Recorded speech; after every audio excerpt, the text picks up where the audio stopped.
hunting season. The thrill of the wild.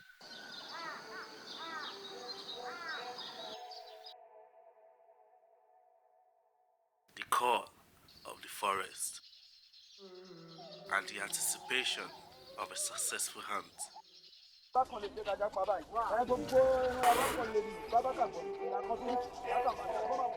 For 2 days, we tracked, we listened, we searched.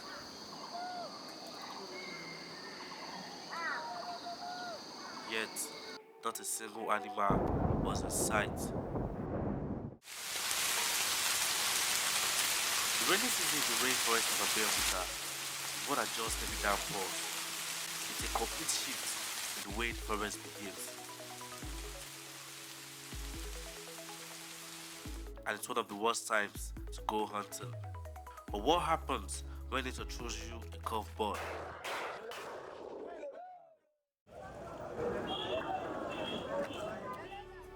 I am What a Child, a documentary filmmaker based in Lagos, Nigeria.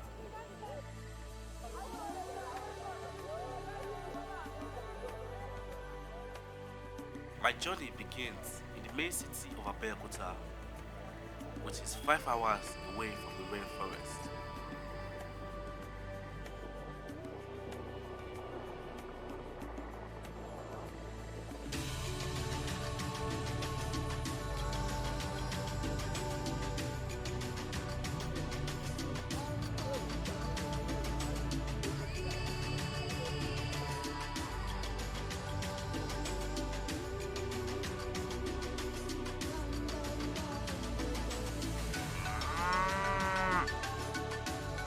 These roads are bad and abandoned, worn down by large trucks transporting granite to Lagos.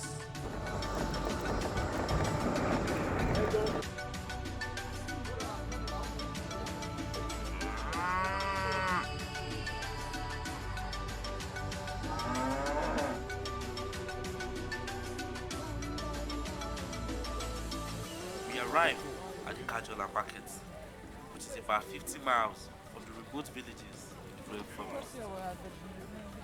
We stretched our feet. We picked up a few supplies.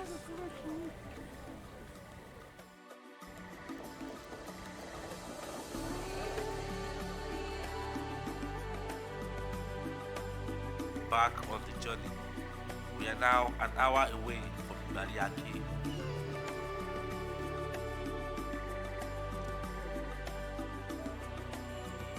We made another stop, but this time to collect supplies from Mother Nature.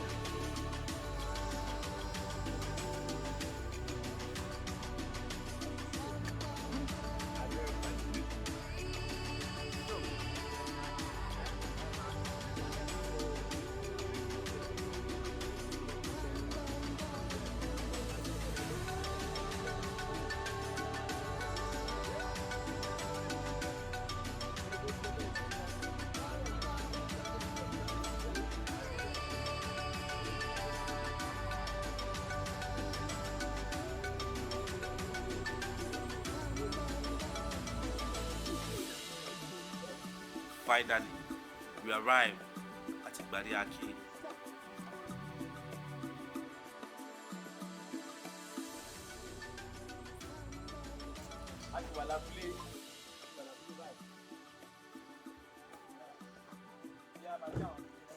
As the custom demands, we must first pay homage to the Bale. The Bale is the chief and custodian of the village. Okay. And very nice man, not nice girl,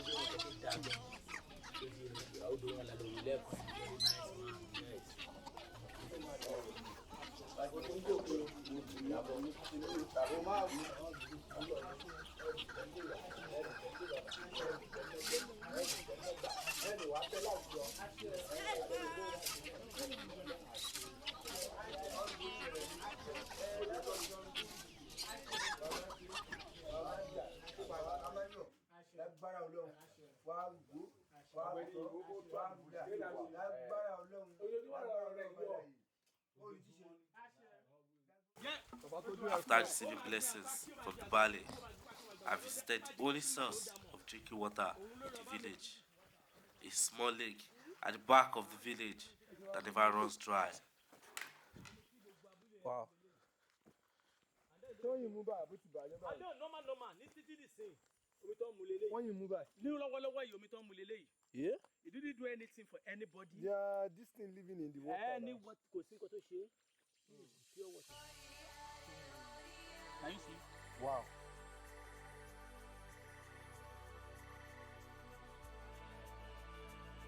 We were shown to our quarters.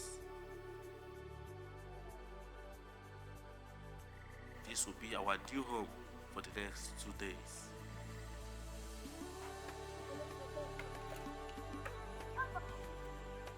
No electricity, no TVs or toys. But these kids know how to create their own happiness. They even make their own toys. It's night in the rainforest of Abeokuta, and the men are getting ready for night hunting. Little creatures risk their lives living their burrows.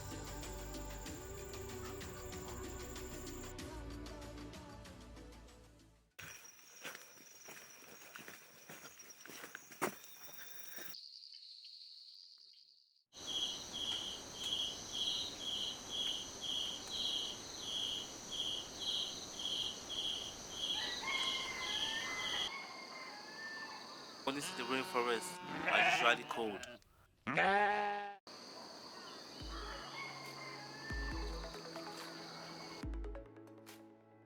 The villagers are in good spirits today.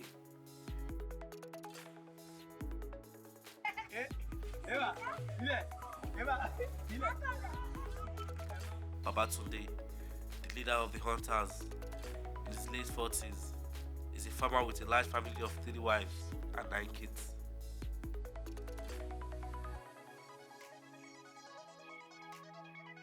The women produce cassava flakes.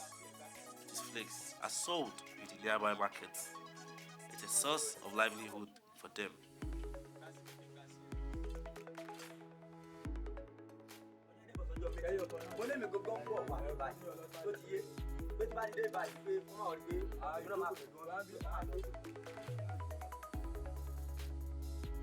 The men are getting ready for today's hunting.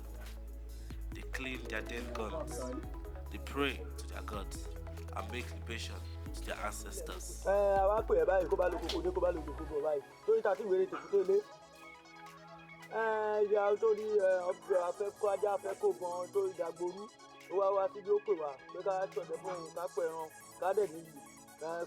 Ṣé ká rí gbogbo bùkátà ìṣúná ṣé kó pèsè ẹran fún wa báyìí? Ṣé kó pèsè ẹran fún wa báyìí? Kólígbó ṣọ́mọ ẹ̀ lẹ̀. Kólígbó ṣọ́mọ ẹ̀ lẹ̀. Ó ẹran abákan lè nù bábá kàgbọ̀nì ká kan túrùkù ká kà máa lè bá kọ́ máa mọ̀ ṣe. Ṣé kọ́ máa ṣe gàǹdàní lọ bẹ́ẹ̀ ni máa pa wọ́n? Nítorí pé ìtọ̀ ọ̀gẹ̀dẹ̀ sá ní máa bẹ́ o. Ìdẹ́bọ̀ ọ̀nà tó ń dúró kó fà á.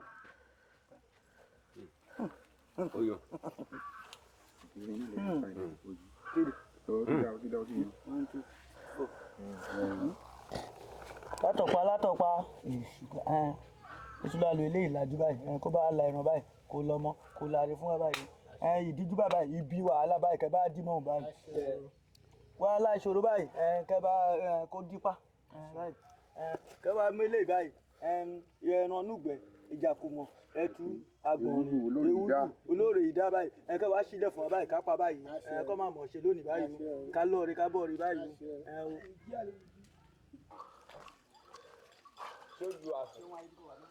It's time for hunting. The men are gathering with their guns, their dogs, and machete.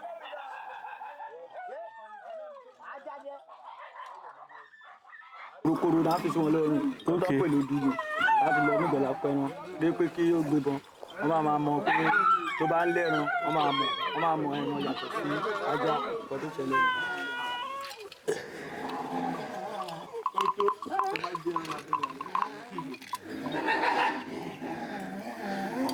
They make another round of libation to nature and their ancestors, asking nature to bless them and provide their meal, protect them so that they themselves do not become the meal.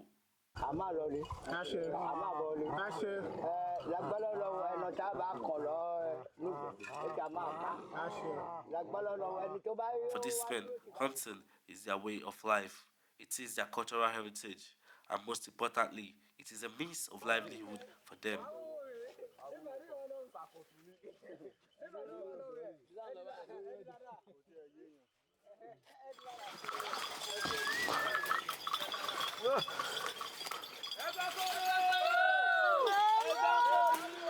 So guys, the hunting has started.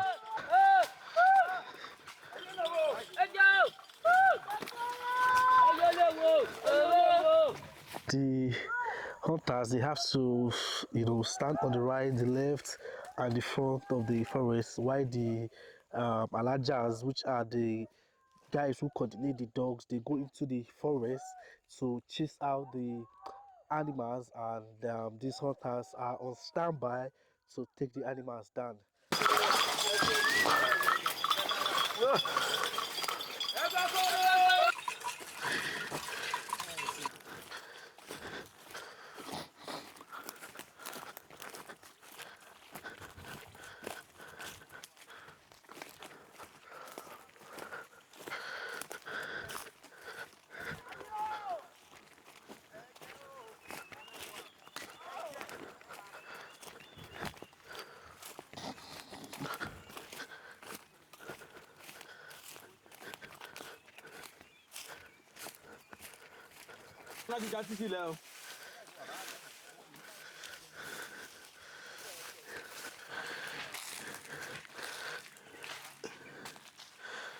And yeah, I mean, this is what we have to go through to make this content.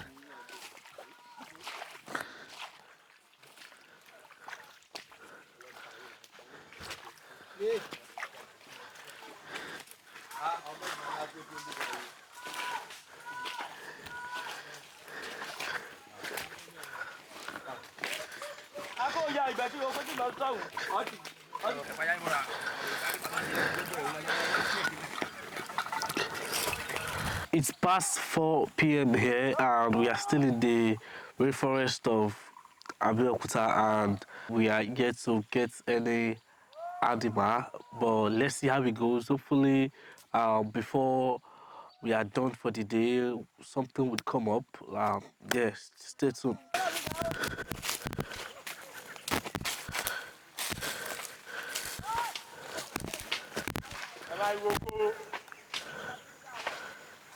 Something might be coming up. Something might be coming up.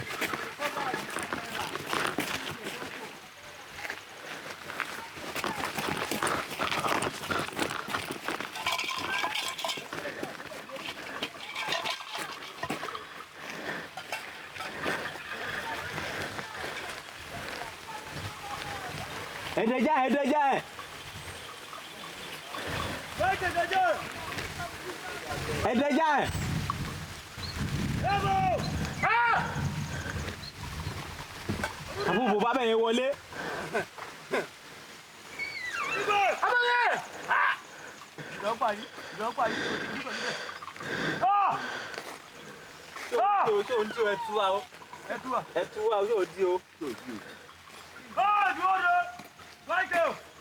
Wáìkì kò dẹjà mọ́.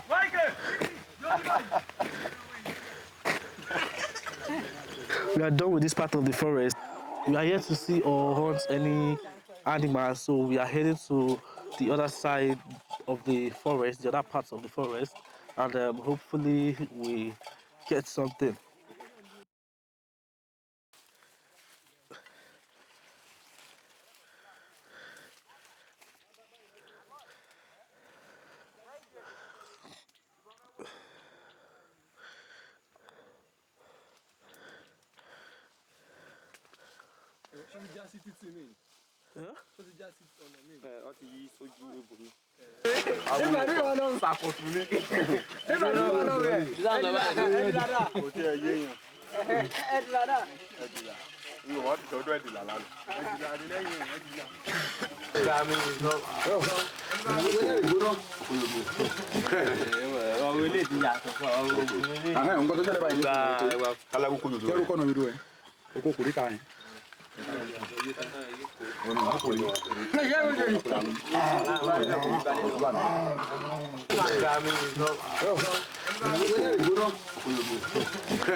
We did start the hunting early because we are in the month of August and it's been raining for the past 2 weeks. It's been raining every day.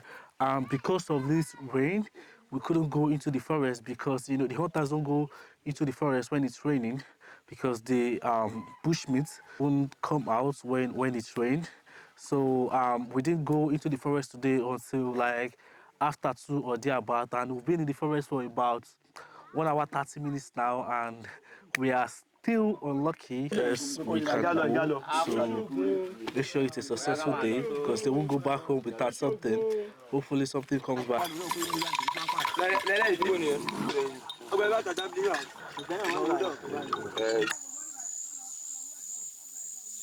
We are done for the day and we are back at the town.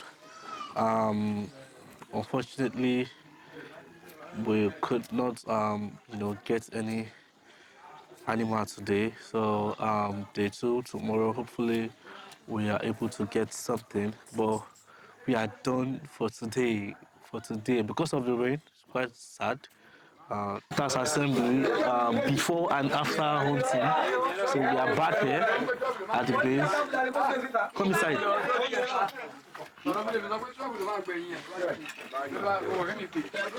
So guys, it's my turn to shoot the dead gun. Are you set? Bombo clap.